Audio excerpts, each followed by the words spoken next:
Hello everyone, welcome to Exam Dost my dear friends. I am back again with a very important video for the last 2 weeks for each and every GATE aspirant. तो यार देखो, बहुत जरूरी है कि ये last 15 दिन को हम लोग सही तरह से यूटिलाइज करें और हमारा जो मेन फोकस है गेट एग्जाम में एक अच्छी रैंक लाने का, उसके लिए हम अपनी स्पीड और एक्यूरेसी को बहुत अच्छे से बिल्ड करें।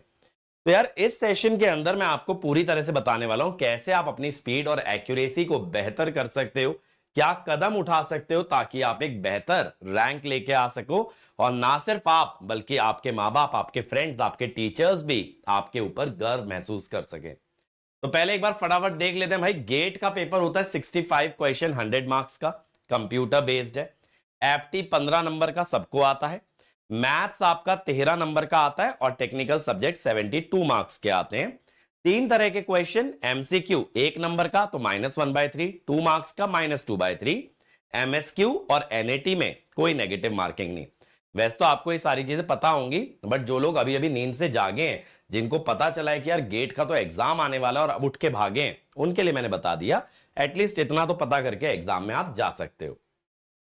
अब देखो यार, एक्यूरेसी और स्पीड दोनों चीजें इंपॉर्टेंट होती है ना, क्योंकि बहुत बच्चे बहुत हाईली एक्यूरेट पेपर करते हैं, लेकिन क्या होता है 30 क्वेश्चन, 35 क्वेश्चन, 40 क्वेश्चन अटेम्प्ट कर पाते हैं, जिससे कि रैंक फिर भी नीचे रह जाती है। मतलब मान लो कि आपने पेपर ही 60 मार्क्स का अटेम्प्ट किया, अब उसमें आपके 50 मार्क्स आ गए। अब 50 मार्क्स पे कोई अच्छा आईआईटी या पीएसयू मिल पाना थोड़ा मुश्किल हो जाता है, ठीक है। या कोई बच्चा 55 मार्क्स का ही अटेम्प्ट कर पा रहा है, तो माना अच्छी एक्यूरेसी से कर रहा होगा, मैं बिल्कुल मना नहीं करता, लेकिन बेटा इतने कम अटेम्प्ट पे वैसे भी रैंक कम हो जाती है। अगर आप देखोगे ना, 3 घंटे को 65 क्वेश्चन से डिवाइड करोगे, ठीक है, तो 180 मिनट अपॉन 65 अराउंड 2.8 मिनट मिलता है। तो हमारा जो टारगेट होना चाहिए ना, 2.5 मिनट का होना चाहिए, 2.8 का नहीं। द रीजन बीइंग कि बेटा थोड़ा सा टाइम अगर हमारे पास अंत में बचता है, आधा घंटा या 20 मिनट, तो उसमें हम अपने मार्क फॉर रिव्यू क्वेश्चंस को देख पाएंगे, या फिर जिन क्वेश्चंस को हमने कर रखा है फिर भी हमें शक है, कुछ तो दाल में काला है, तो उनको हम लोग रिवाइज कर पाएंगे। ये क्वेश्चन बड़े जरूरी होते हैं, है ना, जिनको आपने मार्क तो किया है, क्योंकि गेट इनकी मार्किंग करेगा, चाहे आप मार्क फॉर रिव्यू करके आओ, गेट तो कंसीडर करेगा। बट अगर आप श्योर नहीं हो कि यार मैंने बी लगाया बट हो सकता है कुछ गड़बड़ आ रही हो, तो उस तरह के क्वेश्चंस के लिए बहुत जरूरी होता है कि हम उनको एक बार रीचेक करें, तभी पेपर हमारा सबमिट हो, ठीक है। अब ये चीज सोचना कि कई बच्चे क्या करते हैं, ज्यादा अटेम्प्ट बढ़ाने के चक्कर में क्या करते हैं कि आप लोग एमसीक्यू में तुक्का लगाने लगते हो कि 4 में से 1 करेक्ट होगा, इंकी पिंकी पोंकी करके तुक्का लगा दिया। लेकिन अगर 3 क्वेश्चन गलत हो गए तो वो आपके एक अच्छे क्वेश्चन को, एक सही क्वेश्चन को खा जाएंगे। आप ये सोचो, 2-2 नंबर के 3 गलत हुए तो -2 हो गया, एक 2 नंबर के सही क्वेश्चन को खा गए। 3 क्वेश्चन 1-1 नंबर के गलत हुए, -1 हो गया, 1 नंबर के सही क्वेश्चन को खा गए।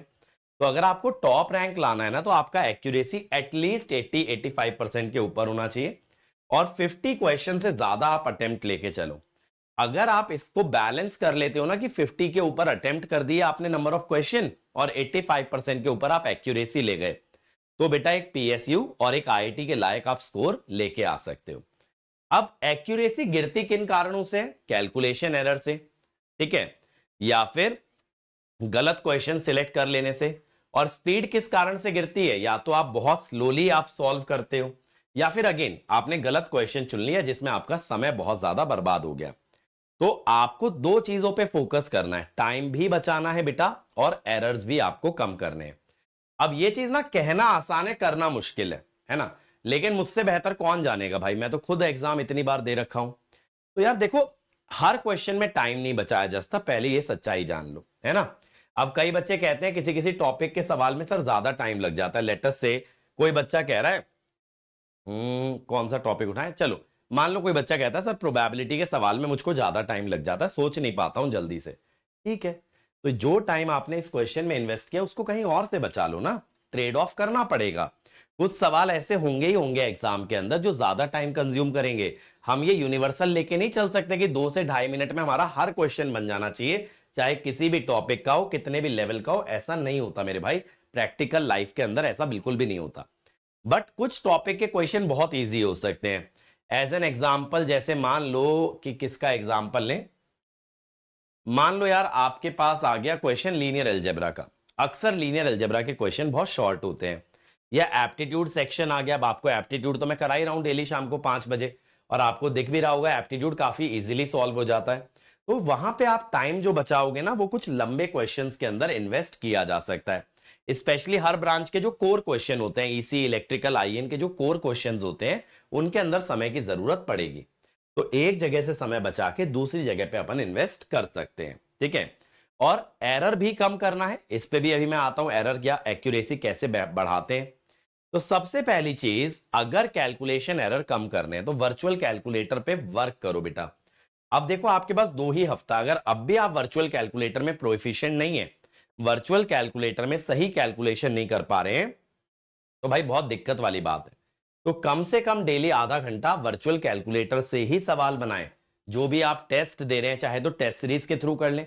अगर आप मॉक टेस्ट देते हो 3 घंटे आप वर्चुअल कैलकुलेटर चलाओगे, या फिर अगर आप प्रैक्टिस करने बैठ रहे हो तो भी कम से कम 10 क्वेश्चन 15 क्वेश्चन वर्चुअल कैलकुलेटर के थ्रू बनाएं। दूसरी चीज मैं कहता हूं बेटा, अपना मेंटल मैथ बेटर करें, यानी मल्टीप्लिकेशन, डिवीजन। आप लोग तो क्लास के अंदर देखते हो ना, मैं कितने सारे मल्टीप्लिकेशन डिवीजन बाय हैंड कर देता हूं। द रीजन बीइंग बेटा, कैलकुलेटर में भी ना देखो 2 तरह के रिस्क हैं।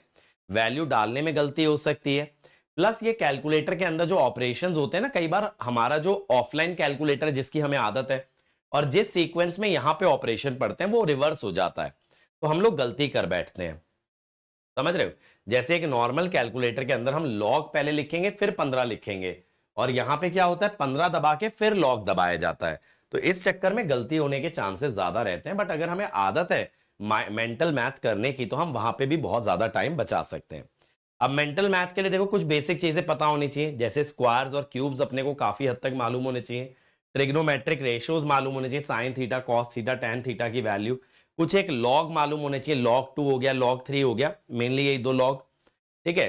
पाई को 22/7 कर सकते हैं, पाई स्क्वायर को अप्रोक्सीमेट कर सकते हैं 10 पे।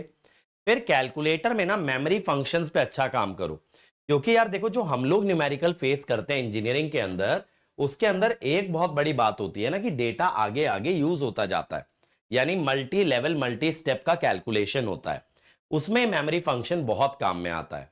तो अगर आपका मेंटल मैथ स्ट्रांग होगा, वर्चुअल कैलकुलेटर पे हाथ बैठा होगा, तो एक तो कैलकुलेशन एरर कम हो जाएंगे, प्लस कैलकुलेशन का टाइम बच जाएगा।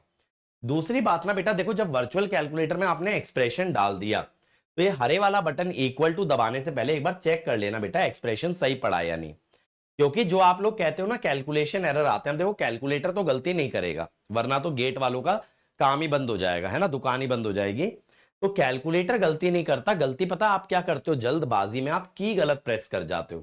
प्लस क्या होता है, कैलकुलेटर चलाना माउस से पड़ता है। अब माउस का क्या है भाई, कर्सर इधर का उधर हुआ ना, 19-20 हुआ गलत, है ना। कर्सर 1 की जगह 2 पे चला गया, 15 की जगह लॉग 25 का निकल जाएगा, एकदम गलत आंसर आ जाएगा। तो और दूसरी चीज पता है क्या होती है, जब आपको मेंटल मैथ की आदत होती है, आपको एक अंदाजा होता है क्या वैल्यू पड़ेगी। जैसे log 15 है, log 15 मैंने देखा नेचुरल लॉग ई का आता है कितना, 1 आता है। अब 15 जो है तकरीबन ई की पावर 3 से तो ज्यादा ही है, तो ये log 3 के ऊपर बनेगा, 3 दूनी 6 प्लस 3 9। ठीक है। ई की पावर नहीं, ई की पावर 2 से ज्यादा बनेगा, तो 8 से ज्यादा आंसर आना चाहिए। ई अप्रोक्सीमेटली 3 होता है, तो ऐसे सोच लो 3 का स्क्वायर 9 होता है, तो 3 के ऊपर बनेगा, तो ये तकरीबन 8 के ऊपर आना चाहिए। तो ऐसे अगर मेरे माइंड में एक रेंज है ना, तो मैं तुरंत चेक कर सकता हूं अपने आंसर को कि मेरा आंसर करेक्ट है या इनकरेक्ट है, ऐसे। दूसरा क्या होता है बेटा कि कंसेप्चुअल क्लैरिटी होनी चाहिए, रेदर देन कि रट्टाफिकेशन हो। अब बहुत सारे बच्चे क्या फॉर्मूले मगअप करते जाते हैं और फिर बार बार एक ही शिकायत करते हैं, सर फॉर्मूला याद नहीं रख पा रहे। फॉर्मूला पता है क्यों नहीं याद रख पा रहे, ना तो आपको फॉर्मूले के पीछे का कॉन्सेप्ट मालूम, ना तो आपने उस फॉर्मूले पे प्रैक्टिस की। तो अगर आपको फॉर्मूले के पीछे का कॉन्सेप्ट मालूम है, तो अब जब आप रिवाइज कर रहे हैं, तो एटलीस्ट बेटा, क्योंकि लास्ट के 15 दिन है, किसी भी चीज में मार्जिन नहीं छोड़ना है। फॉर्मूला तो रिवाइज करना है, लेकिन फॉर्मूले के साथ उसका कॉन्सेप्ट भी रिवाइज करना है, और उससे जुड़े 4-5 पीवाईक्यू भी लगा लिए ना एक कॉन्सेप्ट से जुड़े, तो फॉर्मूला पक्का आपके माइंड में बैठ जाएगा। तो अगर आपके पास 10-15 ईयर के पीवाईक्यू लगाने का समय नहीं है, कोई बात नहीं, कम से कम हर टॉपिक के 5-5 6-6 क्वेश्चन तो लगा लो, ताकि वो फॉर्मूला आपके माइंड में रीइंफोर्स हो जाए। तो फॉर्मूला नोट्स बनाने, लेकिन फॉर्मूला नोट्स के अंदर ये भी इंपॉर्टेंट है वो फॉर्मूला कहां अप्लाई होता है, कैसे अप्लाई होता है। और पीवाईक्यू के पैटर्न से अगर कोई शॉर्टकट समझ में आ रहा है या कोई ऐसा समझ में आ रहा है कि पीवाईक्यू में अक्सर यहां पे फंसा लेते हैं, जैसे मैंने कोर सब्जेक्ट के पीवाईक्यू जो लगवाए थे वो सीरीज देख सकते हो मशीन पावर सिस्टम के लिए। मैंने आपको बताया था क्वेश्चन को कैसे ट्विस्ट किया जा सकता है, कैसे आईआईटी फंसा सकती है, तो ये चीजें हैं।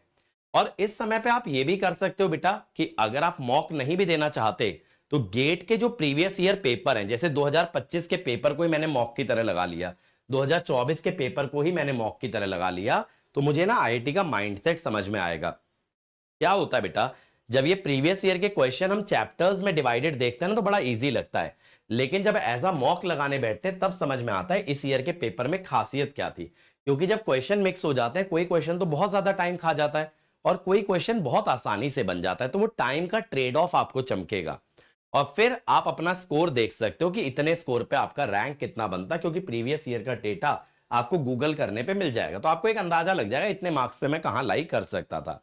तो अगर आप पीवाईक्यू को मॉक की तरह सॉल्व करते हो तो आपके सिली एरर और कंसेप्चुअल एरर अपने आप कम हो जाते हैं। फिर देखो, जब आप मॉक दे रहे हो इन आखिरी 2 हफ्ते के अंदर जो भी आप मॉक देते हो ना, बिल्कुल एग्जाम एनवायरनमेंट में देना है। यानी टेबल पे बैठना, अपने पानी की बोतल लेके बैठना है, स्क्रैप पैड लेके बैठना है, पेन लेके बैठना है, बिना ब्रेक के देना है। मॉक के अंदर पॉज का ऑप्शन है, जाने दो, हमें नहीं इस्तेमाल करना है, ठीक है। इवन नेचर कॉल के लिए आपको नहीं उठना है बेटा, आपको कंटिन्यूअसली 3 घंटे बैठ के उसी सीरियसनेस से पेपर अटेम्प्ट करना है जो कि आप एक्चुअल एग्जाम में अटेम्प्ट करोगे। इससे क्या होता है ना, आपकी आंखों का, आपके दिमाग का, आपकी बॉडी का स्टैमिना बिल्ड होता है। अगर आप मॉक ब्रेक ले लेकर के प्रैक्टिस करते हो तो आपका स्टैमिना कभी बिल्ड नहीं होगा। एग्जाम में जाके क्या होगा, आंखें जलने लगेंगी, दिमाग सैचुरेट होने लगेगा, पसीना आने लग जाएगा, दिमाग में अलग अलग ख्याल आने लग जाएंगे, ठीक है। या तो किसी का ख्याल आने लग जाएगा या तो अपने करियर को लेकर के नेगेटिव थॉट्स आने लग जाएंगे, बट दिमाग तो भाई कहीं ना कहीं जाएगा। और रील देखते हो तो तुम्हें भी पता है दिमाग कहां जाएगा, रीलों में घुस जाएगा। कल वाली रील देखी थी भाई, क्या खूबसूरत लड़की आ गई थी, ऐसे सब ख्याल आपके माइंड में आने लगेंगे। लेकिन अगर आप टाइम करके मॉक देते हो, अपना स्टैमिना बिल्ड करते हो, मैं हमेशा बोलता हूं बेटा दिमाग भी एक मसल की तरह ही प्रैक्टिस से मजबूत किया जाता है। तो जैसे वेट लिफ्टिंग से आपकी बाइसेप, आपकी चेस्ट, सब चीजें बनती हैं, ऐसे ही दिमाग पे लोड डालने से दिमाग की भी मसल बिल्डअप होती है, दिमाग का भी स्टैमिना बिल्डअप होता है।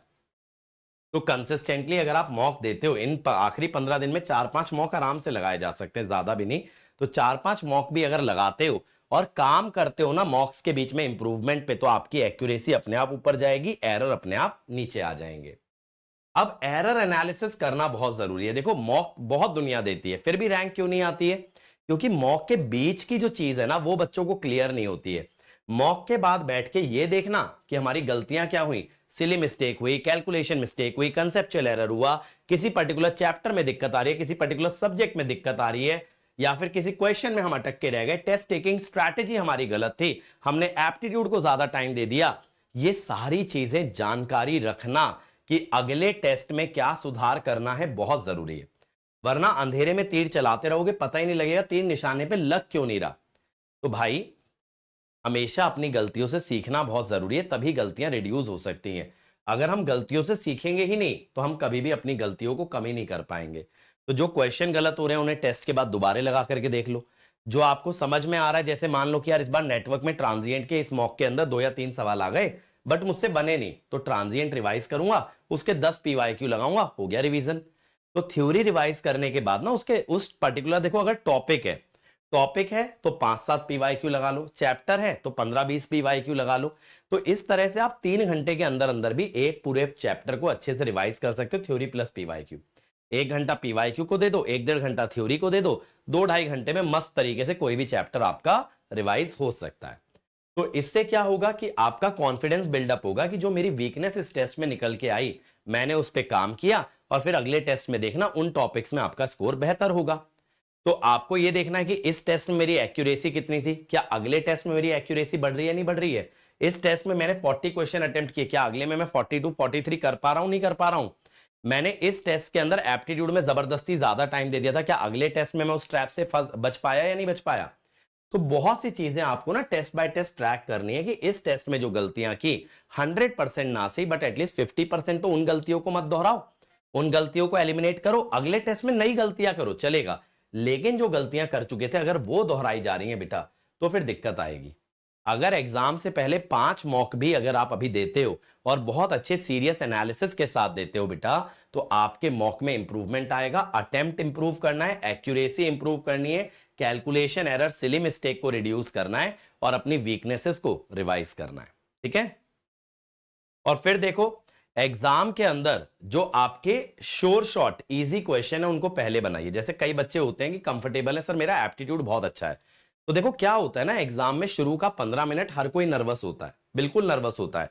इवन मेरा जब रैंक 1 था ना बेटा, फर्स्ट 15 मिनट में अगर लिटरल भाषा में बोलूं तो मतलब समझ जाओ क्या हालत थी, एकदम पसीने पसीने, एकदम हालत खराब हुई हुई थी, बुरी हालत थी। बट वो 15 मिनट के बाद धीरे धीरे फ्लो आना स्टार्ट होता है। आप ये नहीं एक्सपेक्ट कर सकते कि एग्जाम में पहले मिनट से पहली बॉल से छक्का लगाना शुरू कर दोगे, हर कोई अभिषेक शर्मा नहीं बन सकता है। तो इसीलिए बेटा आपको क्या करना है, आपको पहले उन टॉपिक्स को अटेम्प्ट करना है जहां पे आपको कॉन्फिडेंस अच्छा है। जैसे किसी का मैथ्स में हो सकता है, किसी का एप्टी में हो सकता है। शुरू के 4-5 क्वेश्चन अगर आपने बना लिए, मान लो अगर आपने पहले 15 मिनट में ना, मैं ज्यादा भी नहीं कह रहा, 3 क्वेश्चन भी क्रैक कर लिए, आपका माइंड कूल डाउन हो जाएगा। और उन 15 मिनट में अगर एक भी क्वेश्चन नहीं बना तो वही नर्वसनेस और ज्यादा बढ़ जाएगी और दिक्कत हो जाएगी। तो जो टफ क्वेश्चन लग रहे हैं ना, उनको फर्स्ट अटेम्प्ट में छोड़ देना। और मेरी बात पे गौर करना बेटा, अगर मान लो शुरू के 5 क्वेश्चन पांचों के पांचों छोड़ के आगे बढ़ना पड़ गया, नर्वस आना मत भाई, नर्वस होने की कोई जरूरत नहीं है। हर क्वेश्चन एक अपॉर्चुनिटी है मार्क्स पाने की, और हर क्वेश्चन पिछले वाले से जुदा है। अब कोई कॉमन डेटा या लिंक्डइन तो आता नहीं, सॉरी लिंक्डइन कह रहा हूं, लिंक्ड आंसर क्वेश्चन तो आता नहीं कि ये नहीं बना तो अगला भी नहीं बनेगा, ऐसा तो नहीं है, करेक्ट ना। तो हर क्वेश्चन इंडिविजुअल है, ये नहीं बना डजंट मीन कि अगला भी नहीं बनेगा, समझ रहे हो। 5 क्वेश्चन नहीं बने, 10 क्वेश्चन नहीं बने, अपना ये शांत रहना, क्योंकि गेट एग्जाम में अगर आप 50 क्वेश्चन 55 क्वेश्चन भी बहुत अच्छे से करके आए तो भी आप रैंक ला सकते हो, 65 क्वेश्चन जरूरी नहीं है। ठीक है, तो इसीलिए बहुत जरूरी है कि हम टाइम ना वेस्ट करें। जो नहीं बन रहा नहीं बन रहा, चल भाई तू आगे, दूसरा आएगा, है ना। एग्जाम के अंदर एक क्वेश्चन जाता है, दूसरा आता है, तो किसी से दिल लगी मत करना, किसी के ऊपर ज्यादा टाइम इन्वेस्ट मत करना। ठीक है भाई, तो आखिरी वीक में क्या करना है, कोई नए टॉपिक आपको नहीं तैयार करने, और डेली रूटीन आप जो है 6 से 8 घंटे फोकस से पढ़ाई करो, जिसमें रिवीजन ही आपका मेन मकसद होगा। प्लस आखिरी वीक में चाहो तो 2 मॉक लगा लेना, 2 मॉक से ज्यादा मत लगाना। अपने एरर्स को इंप्रूव करना, अपने एरर्स को रिवाइज करना, ताकि सेम एरर आपका बार बार रिकर ना हो। ठीक है, जो भी आपके रॉन्ग क्वेश्चन हुए मॉक टेस्ट के अंदर, उनको दोबारा अटेम्प्ट करके देख लेना, ताकि आपको आइडिया लग जाए।